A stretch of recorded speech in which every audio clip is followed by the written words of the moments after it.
Oi, pessoal. Hoje vocês se divertiram? Por acaso a Coreia tá te deixando cansado?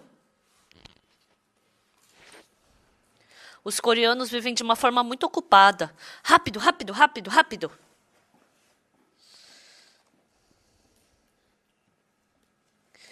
Pessoal, eu desejo com que vocês experimentem o sabor da Coreia. E que por somente alguns dias vocês se tornem coreanos. Eu desejo com que vocês tenham um bom momento. Hoje também vamos ler Lucas capítulo 15.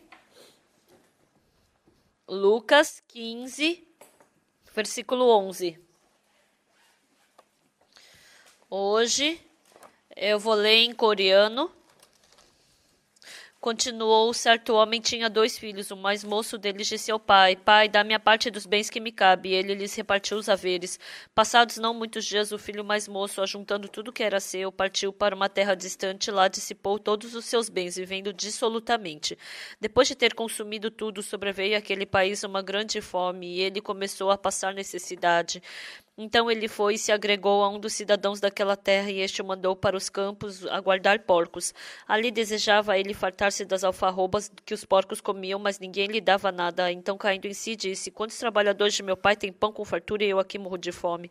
Levantar-me-ei, irei ter com meu pai, e lhe direi: Pai, pequei contra o céu e diante de ti, já não sou digno de ser chamado teu filho. Trata-me como um dos teus trabalhadores. E levantando-se foi para o seu pai. Vinha ele ainda longe quando seu pai o avistou, e compadecido dele, correndo, o abraçou e beijou.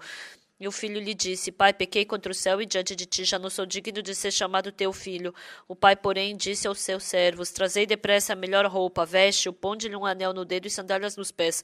Trazei também e matai o novilho cevado, comamos e regozijemo-nos. Porque este meu filho estava morto e reviveu, estava perdido e foi achado. E começaram a regozijar-se. Então, nós lemos até o versículo 24. Então, essa Bíblia parece simplesmente uma história dos judeus e história de Jesus Cristo. Eu não gostava de ler a Bíblia. Ai, por que tipo de livro é esse? Eu não estou entendendo nada do que ele está falando. O que ele está falando para eu fazer? Eu li a Bíblia dessa forma. Mas um dia, lendo a Bíblia, eu percebi, a Bíblia está falando sobre o mundo do coração. Frequentemente eu pergunto, vocês sabem do que foi feito o coração humano com o que foi feito? Eu ainda não obtive resposta. O coração do homem foi feito com o quê? Qual é a forma dele?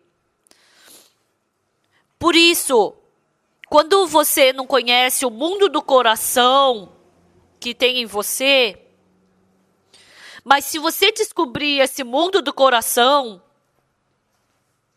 você vai ter muita curiosidade, você vai achar muito legal, você vai achar muito interessante. O meu coração é assim. Por isso eu fiquei triste. Por isso que eu fiquei bravo. Eu queria me aguentar, mas eu não consegui me aguentar. Então você vai começar a enxergar essas coisas. Desde então eu comecei a ler a Bíblia sem dormir à noite. Li 1 vez, 2 vezes, 10 vezes, 20 vezes, 30 vezes.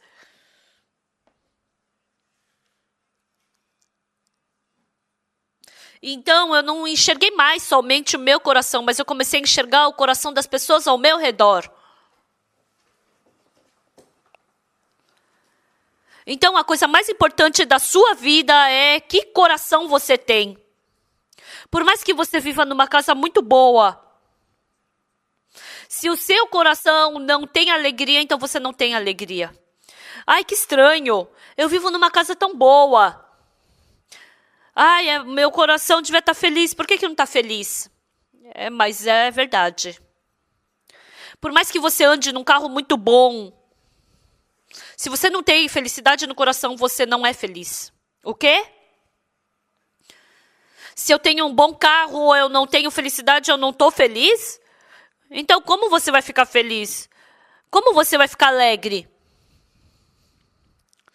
Então, se você tiver interesse no mundo espiritual, seus olhos vão começar a se abrir.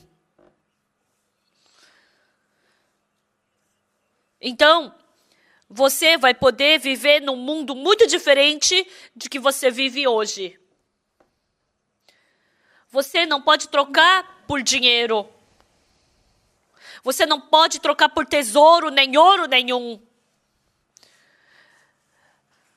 É criado um novo mundo do coração inexpressível. Então, o mundo do coração que foi criado dentro de mim, cada vez que eu abro a Bíblia, eu descubro e descubro e descubro. E quando eu falo sobre esse mundo do coração, quando eu falo do mundo do coração, eu percebo e abro os meus olhos, eu fico muito feliz. Hoje à noite tem o irmão que fez a apresentação. Então ele é barrigudo. Desculpa falar isso hoje à noite. Mas é porque ele é casado, eu vou falar. Mas se ele fosse solteiro, eu não ia falar.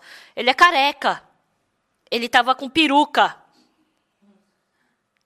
Mas eu não sei se o próprio escutou. É segredo, tá, pessoal? Não contem para ele. Ele é muito simples, ele é tão puro. Não é que ele é bonito. Mas quando você entra em atrito com o coração dele, se você entrar em atrito com uma árvore dura, você vai se machucar. Se você chutar um pedaço de ferro, você vai machucar seu pé.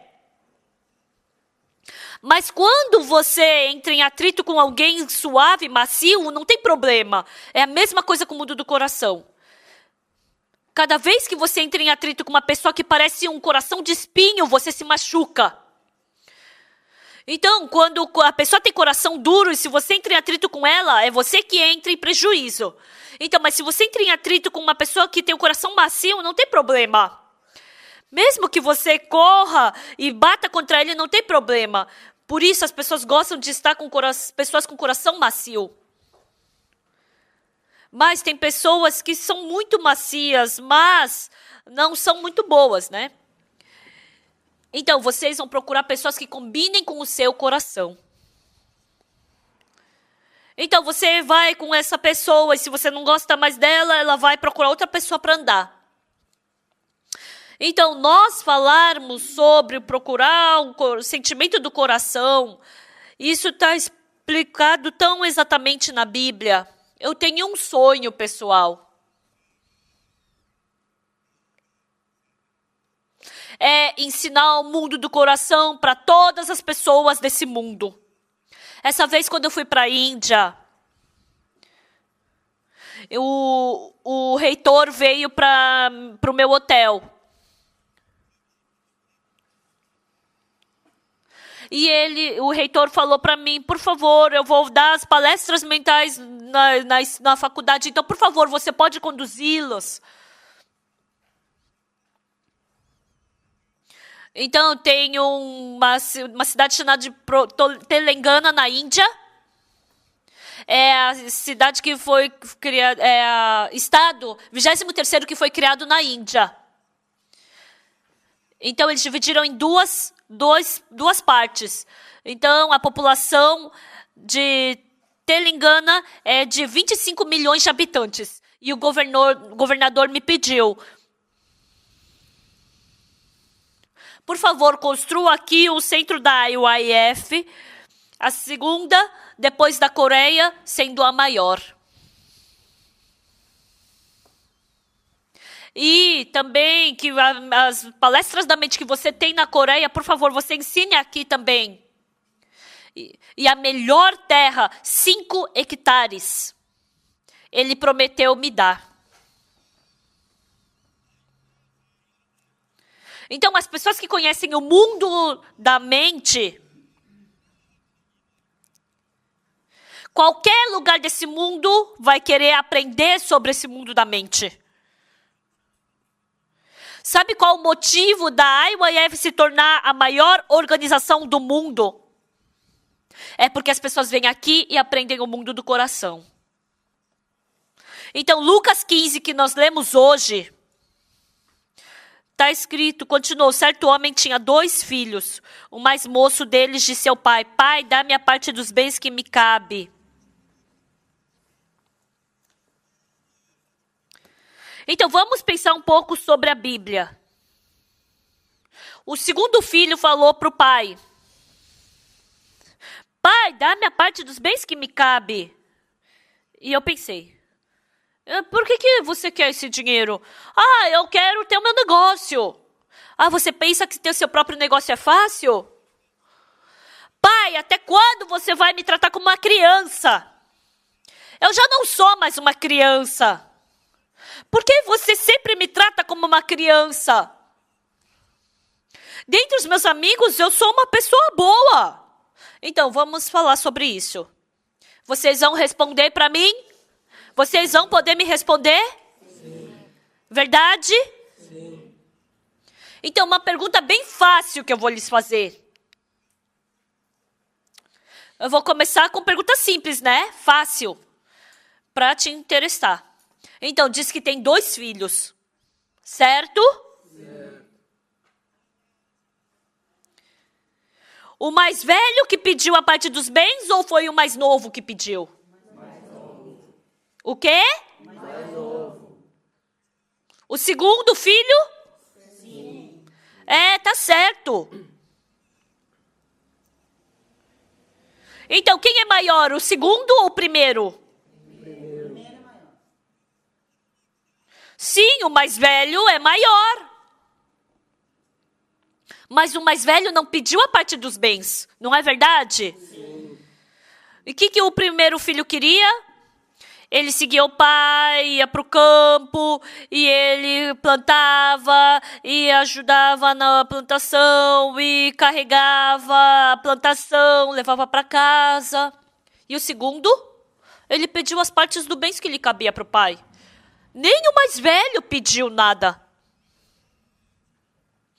Por que o segundo filho pediu pela parte dos bens? Vocês já viram uma flor florescer? Vocês já viram uma planta crescer? Vocês já viram uma árvore dando fruto? Pessoal, não existe nenhum fruto que venha logo após o dia da semente ser plantada, não é verdade? Então, primeiro é semeado, depois ele brota e vai crescendo, e depois ele vai crescendo, e depois ele pode frutificar, não é verdade? Sim. Então, o fruto representa resultado. Então, tem o processo para chegar até o resultado. Uma coisa que vocês têm que saber exatamente... A maçã, pêssego, banana, manga. Não são somente esses frutos. Mas até o nosso pensamento brota. O nosso pensamento dá folhas, dá flores e nosso pensamento também dá frutos.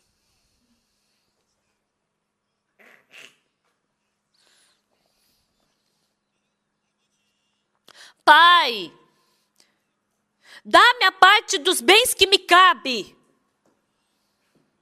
Isso é um fruto, isso é um resultado. Então, dentro do coração, o que aconteceu? Como é que foi o trabalho para ter esse processo de, no final, pedir as partes do bem que lhe cabia, para ter esse fruto?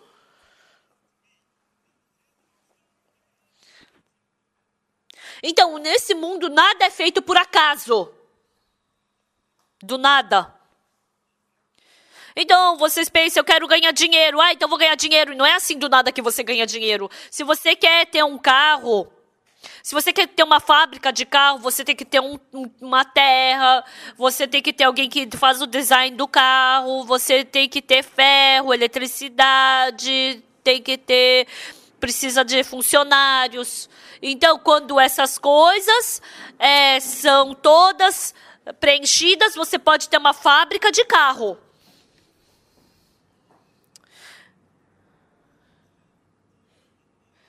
Então, todos os resultados de todas as coisas acontecem através do começo, da semente.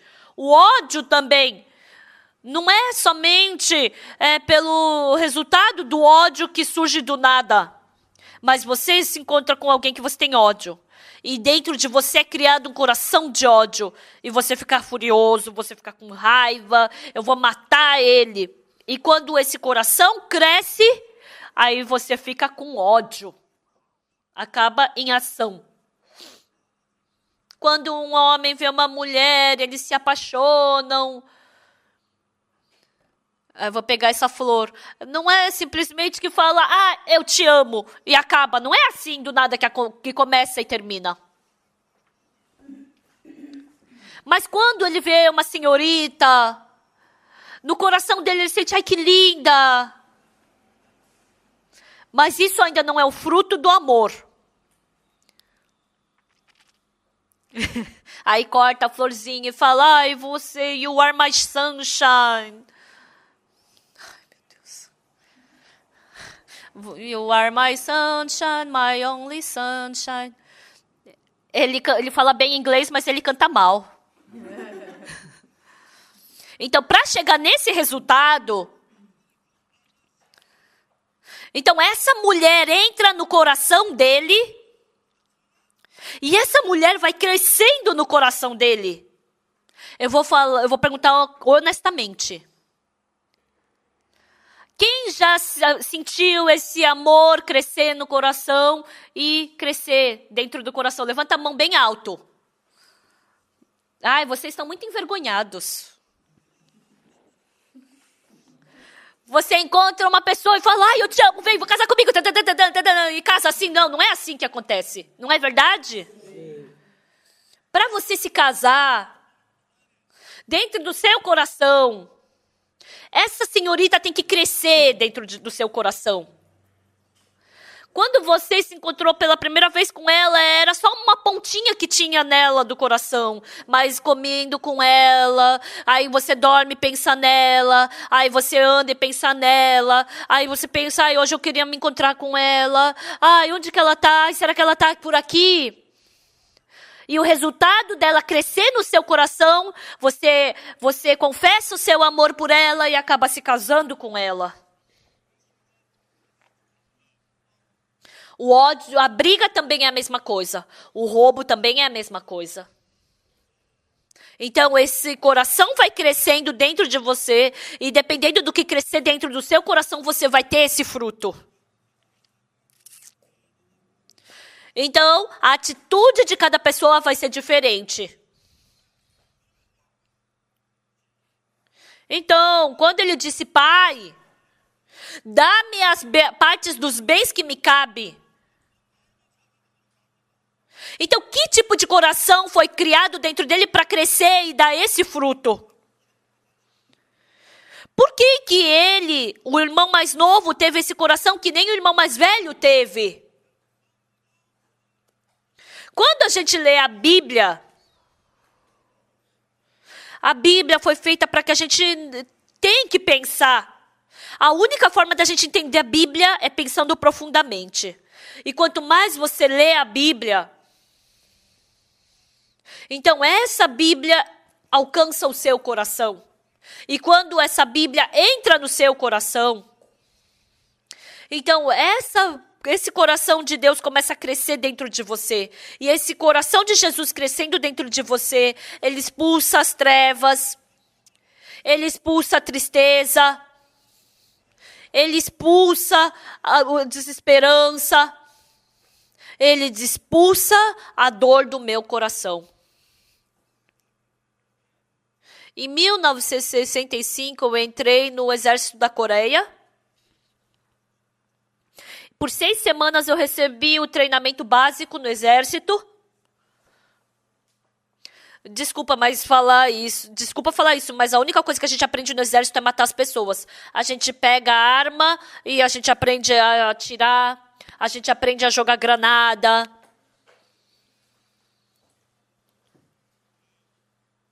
Então, tem um treinamento de preparação para você aprender a atirar de uma forma correta.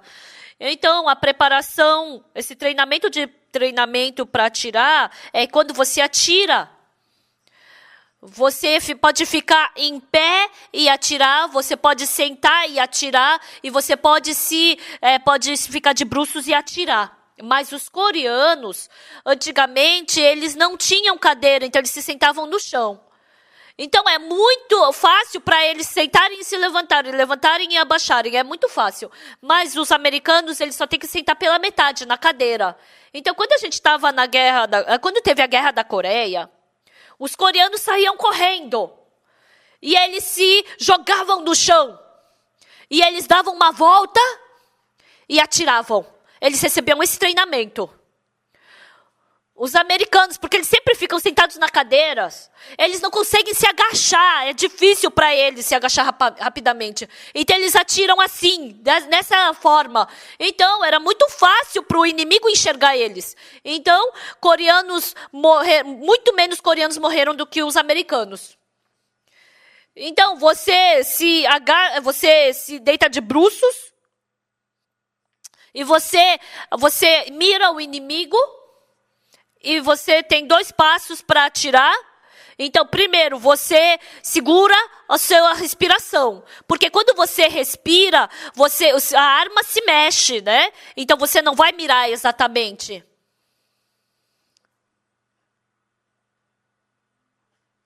Então, tem a mira. Aí, quando vem bem diante de você e você chega essa mira, você tem que atirar. Então, a gente recebe esse treinamento inúmeras vezes, centenas de vezes.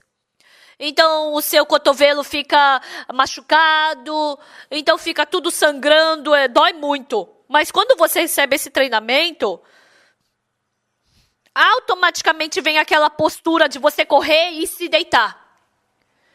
E quando a bala voa, ela atinge a mira.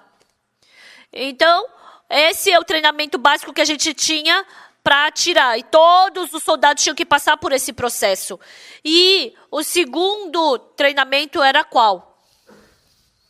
Dependendo da sua responsabilidade, eles te treinam para forma diferente. Eu era um soldado da comunicação.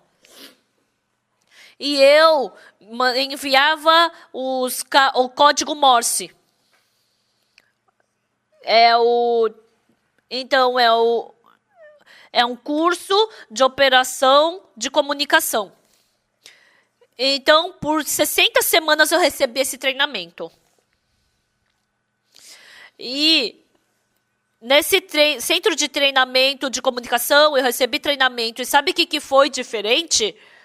Eu pude ver Deus trabalhando na minha vida. Um dia, eu e os meus amigos, a gente estava indo para o refeitório. E o nosso capitão de treinamento apareceu. E a gente falou, sentido. E aí o capitão nos cumprimentou e falou, peraí, vocês, vem aqui. E nós corremos em direção a ele. E nós dizemos, sim, capitão, nós nos chamamos tal. E o capitão disse, assistente, você também pode premiar os soldados em treinamento? Sim, é possível. Então, prêmios, porque eles cumprimentaram muito bem. Eu e os meus colegas, a gente riu tanto. Porque é óbvio a gente se encontrar com o capitão e tem que cumprimentá-lo. Mas a gente cumprimentou bem e aí a gente, diante de todos os soldados e oficiais, Pagoksu, ele, dentre todas as pessoas, ele foi fiel. E ele tem um esforço para proteger o nosso país. E ele está recebendo esse certificado de premiação. E porque eu estava em treinamento, eu recebi uma folga de 4 dias. 5 dias, foi incrível. E um dia, quando a gente estava lá, a gente escutou um anúncio. Oxu Park de tal sala, de tal número, venha pra cá. E aí eu fui e falei, eu sou o Oxu Park da sala 3, estou aqui presente porque me chamaram.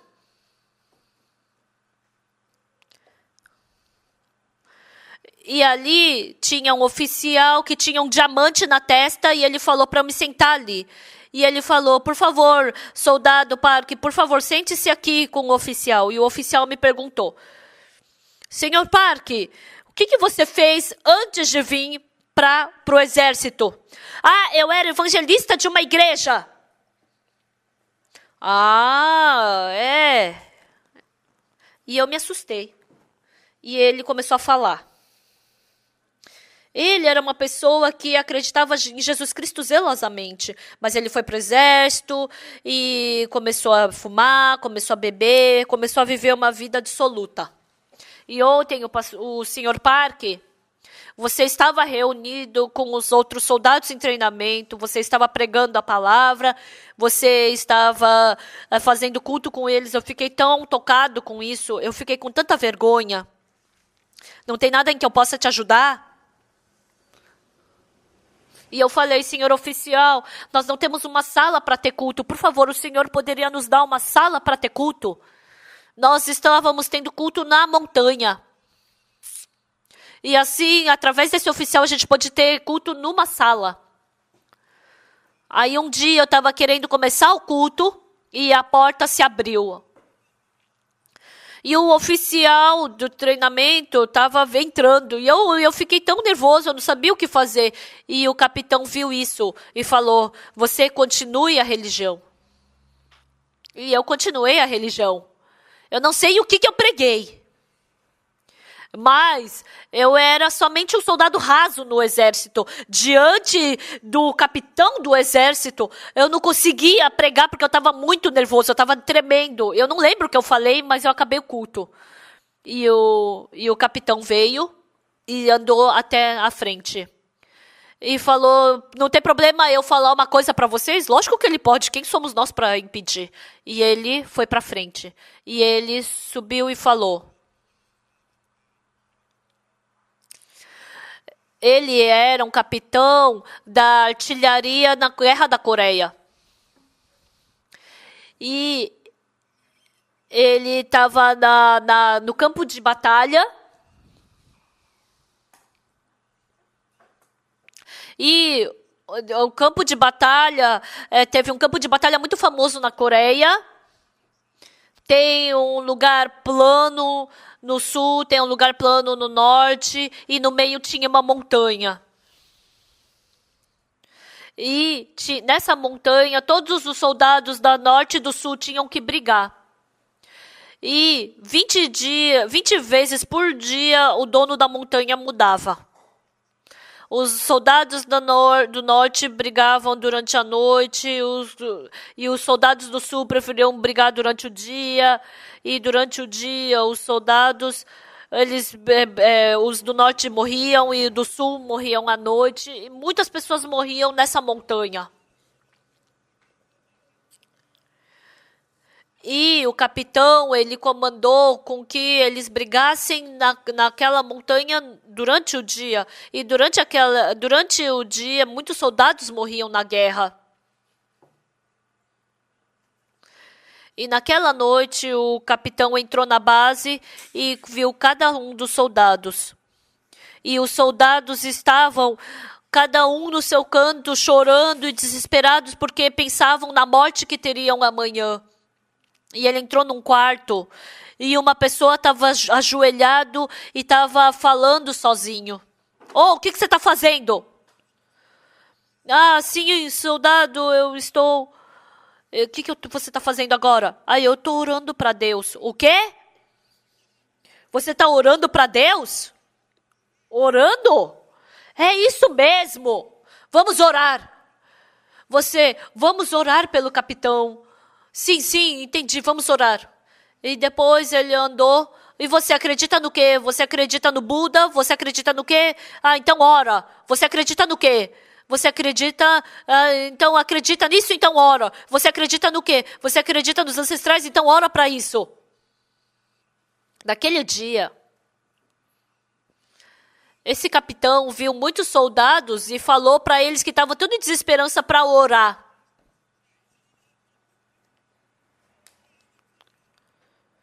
Então, os soldados que estavam diante da morte, todos eles choraram e oraram diante de Deus. E chegou a manhã e o capitão comandou: ataca! E os soldados, eles estavam com muita coragem e foram adiante com coragem. Então, somente poucos soldados, e aqueles soldados puderam vencer aquela guerra e conquistaram a montanha. Então, naquele tempo, Deus, ele colocou um ponto de começo no coração dele. Esse é o poder da fé. Então, aquele capitão veio para mim e falou: eu vim para essa base, não tem nem igreja aqui. E eu fiquei tão desapontado com isso. Eu realmente não sabia que vocês estavam fazendo essa reunião aqui. Então, o capitão, a pessoa mais alta da nossa base, ele... E eu era somente a pessoa de nível mais baixo ali, era um soldado raso naquela base. E nós dois começamos a planejar como construir uma igreja dentro da base. Sabe o que foi incrível, pessoal? Então, há 53 anos, desde agora, eu recebi a Jesus Cristo. Então, por 53 anos, qualquer coisa que eu faça, para onde quer que eu vá, Deus sempre está comigo. E Ele criou um novo coração dentro de mim. Então, pessoal, se no campo, se não tiver um agricultor para plantar no campo, então esse campo vai ficar cheio de erva daninha. Mas se tiver um agricultor no campo, esse agricultor não vai deixar só crescer ervas daninhas no campo. Ele vai arar a terra, ele vai matar as ervas daninhas. Ele, depois que deixar a terra bem macia, ele vai lançar a semente e vai fazer com que as plantas possam crescer. Não existe nenhum agricultor que deixe a erva daninha crescer no seu campo. Então, quando a gente vê em Lucas, capítulo 15, versículo 1, Jesus falou, em João 15, né? Eu sou a vinha, eu sou a videira e o meu pai é o agricultor. Está escrito que o pai é agricultor. Então, Deus é o agricultor do coração de muitas pessoas. Do coração de muitas pessoas e dentro do coração de cada um de vocês. Dentro do nosso coração que está cheio de erva daninha.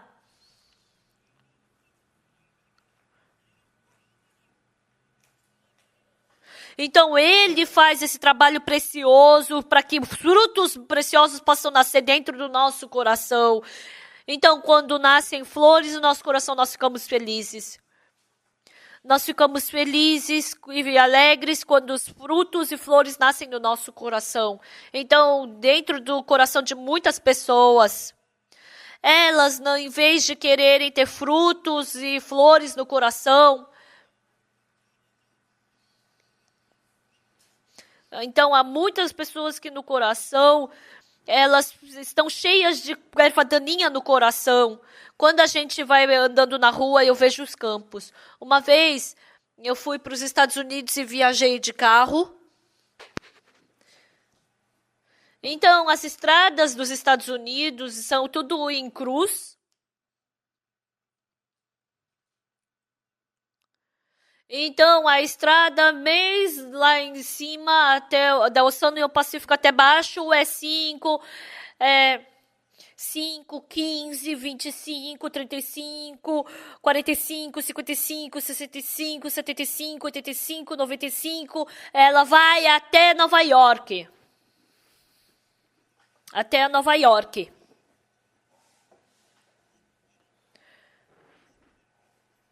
E do leste para o oeste vai a estrada 10, 20, 30, 40, 50, 60, 70, 80, 90. Então, eu da estrada 5, de São Francisco até Los Angeles, eu estava descendo. E na estrada tinha uma vinha. E aquela estrada, a vinha que estava do lado da estrada, nossa, era tão bem organizada. A gente dirigiu 10 minutos na estrada. Então, a gente dirige a 75 milhas por hora na estrada, né? E mesmo dirigindo por essa velocidade, por 30 minutos ainda era aquela vinha. Porque aquele dono, ele era uma pessoa que aquela terra tinha dono. Então, uma terra que não tem dono, ela somente tem erva daninha. Quando a gente entra no coração de muitas pessoas, uma terra sem dono. Tem muitas pessoas que o coração está cheio somente de porcaria e erva daninha. Mas as pessoas que têm Deus como dono do seu coração, o coração é organizado, dá flores. O coração tem frutos e tem alegria. Porque isso é o mundo do coração. Quando a gente vê, superficialmente, a gente não tem como dizer. Mas quando você começa a falar, então o coração que as pessoas são organizadas, então elas têm plantas preciosas, elas dão frutos, elas dão flores no coração, são completamente diferentes, a vida muda, o pensamento muda, então a profundidade muda. Então o segundo filho, ele falou o quê? Pai, dá-me a parte dos bens que me cabe. Por que esse segundo filho pediu a parte dos bens que lhe cabia? O que ele quer fazer com os bens? Pai, eu quero fazer negócio. Você pensa que fazer negócio é fácil? Pai, por que você me vê ainda como uma criança? Eu também posso fazer isso. Então, o filho acreditou em si mesmo e ele estava pedindo para o pai. Eu vou perguntar. Por que acaso esse filho ele já experimentou negócio alguma vez? Já ou não? Não, ele nunca experimentou nenhum negócio. Mas de onde foi criado esse pensamento de que ele podia ter um bom negócio? Então, de onde será que veio esse pensamento de que ele podia fazer um bom negócio? Uma pessoa que nunca negociou na vida. Sabe o que é importante, pessoal? Dentre vocês também, muitas pessoas, desde que nasceu da barriga da mãe, não aprendeu muitas coisas. Mas indo para a escola, aprenderam a escrever, aprenderam idiomas, ganharam conhecimento. Algumas aprenderam a tocar piano, outras violino. Então, quando as pessoas pensam que elas sabem fazer alguma coisa, sabe o que é estranho? Elas acabam caindo na ilusão de que qualquer coisa que elas fizerem, elas vão fazer bem. Então, esse tipo de coração, pessoal, você tem que checar exatamente qual é o motivo de eu pensar que eu posso negociar bem. Quanto eu sei do negócio, quanto eu tenho experiência, como está a economia. O segundo filho, ele pensou vagamente. Então, o que nós falamos sobre isso? Ele mesmo confia em si. Pessoal, quando vocês começam a aprender a tocar piano, então, primeiro tem viol, né? O primeiro estágio, você aprende do, ré, do, ré, do. É muito legal. Primeiro você aprende do, ré, do, você aprende assim. E depois é do, ré, mi, do.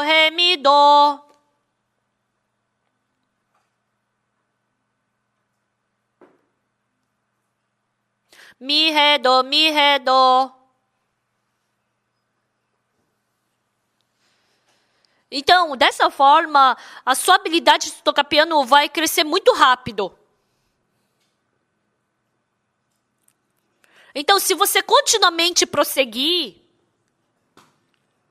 então rapidamente a sua habilidade cresce. Mas quando você chega num certo limite, eu aprendi da minha filha. A minha filha toca piano. Todos os dias a habilidade dela mudava. Mas quando ela chegou num certo limite, por mais que ela tocasse piano, não melhorava. Porque ela chegou no limite dela. Todas as coisas são assim. Mas sabe o que é importante? Do, ré, do, ré, mi, do, mi, ré, do, mi, do, ré, mi, fá. Então, essas coisas, todos os dias você vai melhorando, né?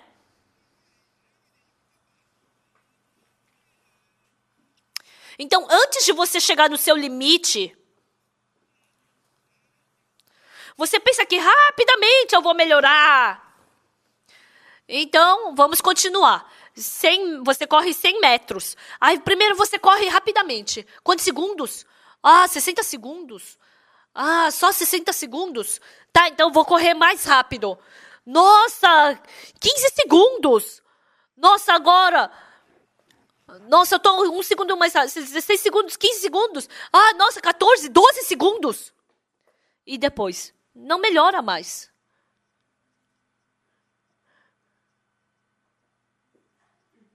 Então, por acaso, vai melhorando 11, 10, 9, 8, 7, 6, 5, até chegar 1 segundo? Não vai conseguir. É nesse momento que você percebe, piano é difícil. Do, ré, mi, mi, ré, do, mi, ré, do. Então, todos os dias você vai aprendendo, né? Você, nesse estilo, você vai melhorar todos os dias. Então, as pessoas que vão aprendendo assim, elas vão tendo autoconfiança. Eu posso tocar bem piano, eu posso correr bem, eu posso estudar bem, eu posso ter um bom negócio. E é assim que o coração de confiar em si mesmo vai se desenvolvendo dentro de você. Então, a gente conversa com os médicos. Eu conversei com uma pessoa que é mais especialista sobre o sangue na Coreia. Ele, a vida inteira, estudou sobre uma gota de sangue. Sabe o que ele falou para mim? É muito difícil falar sobre o sangue. Eu não sei nada sobre o sangue. Pessoal, ele é expert sobre o sangue no nosso país. Então, quando você fala, tem glóbulos brancos, glóbulos vermelhos, então parece que você sabe tudo sobre o sangue. Mas sabe o que eu estou falando, pessoal? Vocês estão entendendo? Então, quando vocês têm confiança naquilo que vocês nunca tentaram até o final, então você vai chegar em que estado? Você só está no início, no princípio. Mas quando você chega no limite, o piano, computador. Então, você não só tem que fazer melhor, melhor e melhor. Se você plantar uma bananeira, então eu vou pular sobre essa bananeira. Aí, cada dia mais que a bananeira vai crescendo, você vai poder todos os dias pular sobre ela? No começo, você consegue pular sobre ela. Mas quando a bananeira ficar com 1 metro, 2 metros, 3 metros, você vai conseguir pular sobre ela? A pessoa que nunca chegou no limite, ela está acostumada a confiar em si mesma. Principalmente os jovens. Não têm experiência, mas muitos deles pensam que eles podem fazer bem.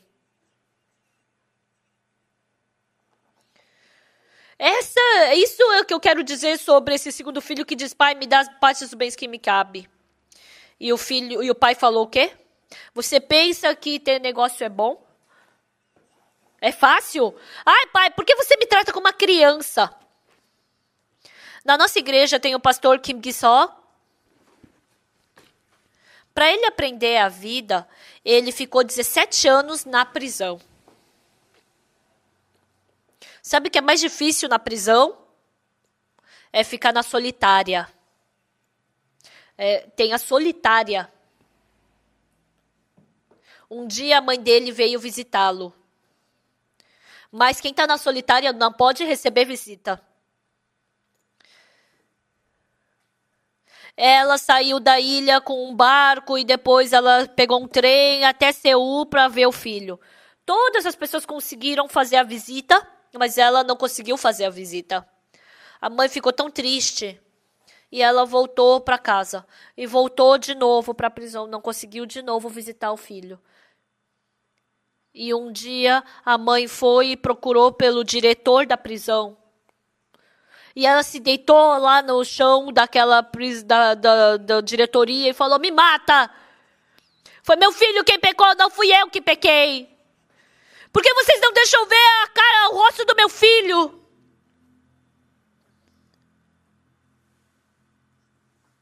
E não podia, mas eles permitiram com que ela visitasse o filho por 10 minutos. Os dois somente ficaram se olhando, não puderam falar nada e passaram esses 10 minutos só se olhando. E aí o ensino tocou e a visita acabou. E ela pediu: por favor, deixa eu tocar na mão do meu filho uma vez. E não deixaram. E foi assim que a mãe pôde visitar o seu filho uma vez. E um dia veio um novo diretor da prisão e falou para todos os empregados da prisão: agora vamos fazer com que os prisioneiros aprendam chinês. Quem tirar nota 10 5 vezes direto vai ter permissão a fazer uma visita especial. Então, porque ele nunca tinha estudado na vida, ele estava tentando estudar, não conseguiu a pontuação. Todas as pessoas conseguiram 10, mas ele não conseguiu. Aí um dia ele pensou: eu tenho que me encontrar com a minha mãe, eu tenho que tirar 10. E ele estudou esforçadamente. Os outros estudaram 1 hora, ele estudou 2 horas. Ele não dormiu e estudou a noite o dia inteiro, e ele tirou 10. E ele conseguiu tirar 5 vezes nota 10. E ele ficou tão feliz, e ele mandou uma carta para a mãe: mãe, vem me visitar. Mãe, eu posso me encontrar com a senhora? Lá no jardim da prisão, eu vou estar ali, vou sentar contigo e vou conversar contigo. E a mãe partiu para visitá-lo. E depois que ele tirou 5 vezes nota 10, ele estava esperando pela visita da mãe. Com certeza, 12:00 ia chegar o trem e ela tinha que já estar ali visitando o filho. Mas a mãe não apareceu. 12:30 e ela não apareceu. 1 hora e ela não apareceu. 1:30 e ela não apareceu. 2 horas da tarde. 2:30. E o carcereiro chamou.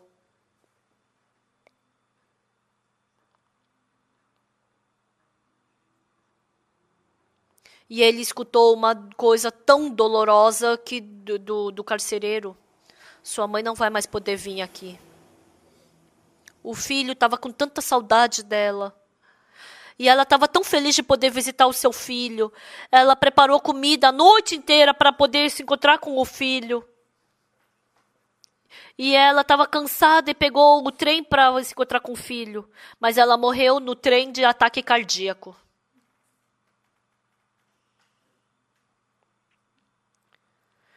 Um sofrimento, uma dor no coração que não tem nem como expressar.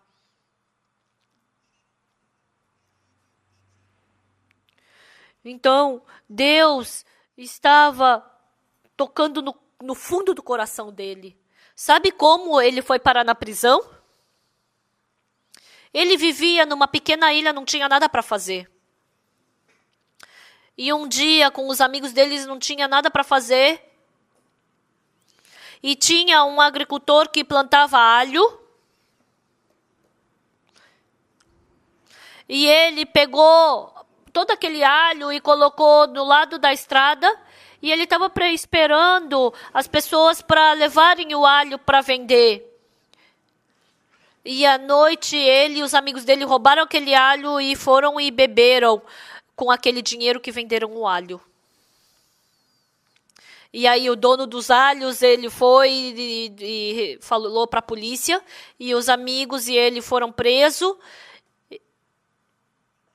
lá na cidade, né? E aí investigaram. E aí ele falou, eu roubei o alho. E eu falar que eu roubei sozinho o alho, eu vou ser punido. E se eu falar que eu roubei com os 3 amigos, todo mundo vai ser punido igual. Então, eu vou falar que fui eu que roubei sozinho e vou mandar os meus amigos embora. E ele falou pro delegado, não foram eles que roubaram. Eles só fizeram isso porque eu mandei. Fui eu quem roubei sozinho. Ah, é? E mandou os amigos dele embora para casa. E ele ficou alguns dias na prisão sozinho e depois saiu. E ficando na prisão, depois ele saiu e foi para casa. Ele pegou o barco e estava indo para a ilha. E quando ele estava querendo entrar no vilarejo, embaixo da árvore da porta da ilha tinha um idoso ali parado. Toda a ilha, toda a vizinhança sabia que ele estava na delegacia porque roubou o alho. E ele estava com tanta vergonha e não podia passar por ali. Mas não teve jeito e ele passou por aquela porta. E naquele momento, aquele idoso falou, o que-san tá aqui? E ele se assustou. E ele o cumprimentou com tanta alegria. Ele pensou que ia ser xingado porque ele foi pego roubando alho ali na ilha.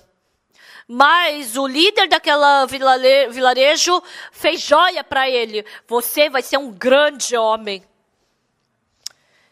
E ele não sabia o que dizer. Os amigos foram e contaram lá para o vilarejo. O Kizan, ele tomou toda a nossa culpa e a gente saiu ileso. Ele é como Jesus, né? Porque ele carregou o pecado sozinho. E esse boato passou por toda a vizinhança. Ele é um grande homem.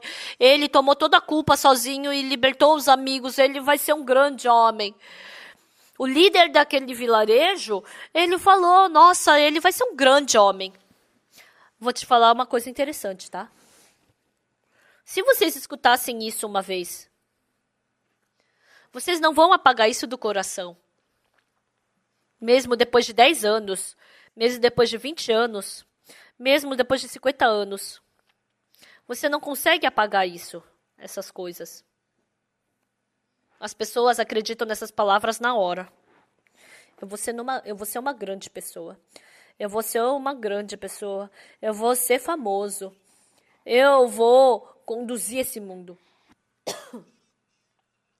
Então, esse coração começou a crescer dentro dele. Então, porque eu quero ser grande, eu vou ser grande, como é que eu vou ser um grande homem nessa ilha? Para eu me tornar uma grande pessoa, eu vou para Seul. E ele foi para Seul. E ele não tinha caminho nenhum. Ele trabalhando na fábrica. Outras pessoas trabalhavam zelosamente para ganhar dinheiro, mas porque ele tinha o coração de querer se tornar grande, ele não podia trabalhar numa fábrica. Eu vou ser uma grande pessoa, mas eu vou ficar trabalhando aqui nessa fábrica? E depois disso ele planejou algo grande. Ele somente podia participar de uma gangue. E um dia, para roubar dinheiro de uma pessoa, ele matou uma pessoa e foi para a prisão. O que foi que levou ele para a prisão? Aquele coração de querer se tornar uma grande pessoa. Porque uma grande pessoa não quer fazer trabalhos simples e pequenos. Uma vez que esse tipo de coração é plantado dentro de você, então, quando esse coração de pensar que eu vou ser grande, eu não vou querer fazer coisas pequenas e que parecem inúteis. Porque uma pessoa grande, ela não pode ser grande assim do nada. Primeiro ela tem que ir aprendendo. E ele viveu por 17 anos na prisão. E um dia, depois de 17 anos, ele leu um livro. Ele percebeu quão tolamente ele viveu até agora. E ele descobriu naquele momento quão mal ele foi diante de Deus. Hoje em dia, muitas pessoas que são más, mas elas não percebem que são más. Há muitas pessoas que sabem que elas estão erradas, mas elas não percebem que estão erradas. Pessoal, o coração de acreditar em você mesmo, você tem que saber disso. Mas as pessoas não querem fazer coisas simples e pequenas. Então, no final, se no final ele não tivesse se encontrado com Jesus Cristo, ele teria que ter vivido o resto da sua vida na prisão. Uns poucos dias antes de fazer 17 anos na prisão, ele acreditou em Jesus e recebeu perdão dos pecados do coração. Quando Jesus Cristo entrou no coração dele, depois ele recebeu perdão dos pecados, o primeiro pensamento que ele teve foi: nossa, eu vivi uma vida muito tola. O que aconteceu na prisão? Tinha o trabalho de queimar lenha para o aquecedor. E ele estava ele era encarregado de colocar essa lenha dentro da fornalha. E um dia ele pegou aquele ferro que empurrava, né, a madeira. E ele cortou 15 centímetros desse ferro e enterrou na terra. E sempre que ele tinha oportunidade, ele pegava e afiava. Aí um dia ele pegou e colocou esse ferro no pescoço de um carcereiro. E falou para ele: você está sentindo isso? Eu não fui bem tratado nesse mundo. Por isso eu odeio esse mundo. Eu quero ir para o próximo mundo. Mas eu não quero ir sozinho. Vamos junto. E o carcereiro, ele estava tremendo tanto. Toda a prisão ficou em estado de alerta. No final, com certeza esse problema foi bem resolvido. Mas depois disso, ninguém tocou nele. Aí quando ele ia para outro presídio, acontecia a mesma coisa. E a sentença dele ia crescendo de 14, 15, 16, 17 anos. Mas mesmo assim ele dizia: eu sou o homem. Essa é a minha única vida. E ele queria ficar se achando. Mas depois que Jesus Cristo entrou no coração dele, nossa, eu fui muito insensato. Eu destruí a minha vida. Eu ficando 17 anos na prisão, eu sempre pensei que eu era o bom.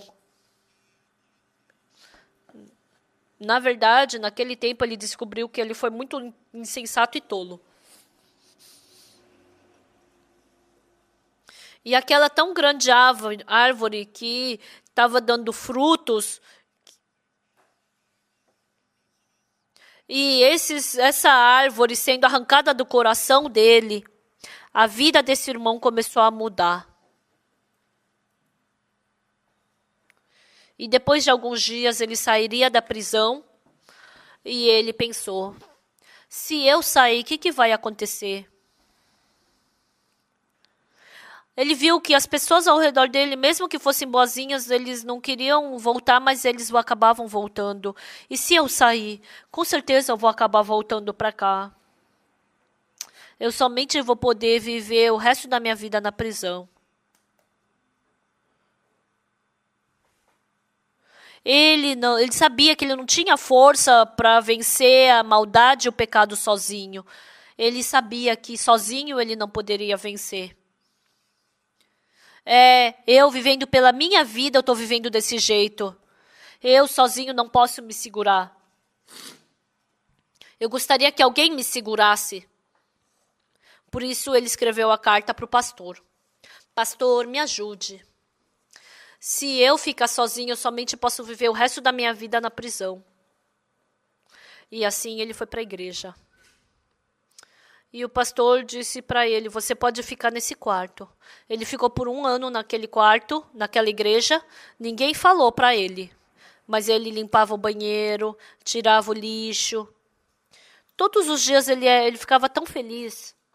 Ele estava tão feliz. Eu ainda não voltei para a prisão. Faz 1 ano e eu não voltei para a prisão. A vida dele começou a mudar.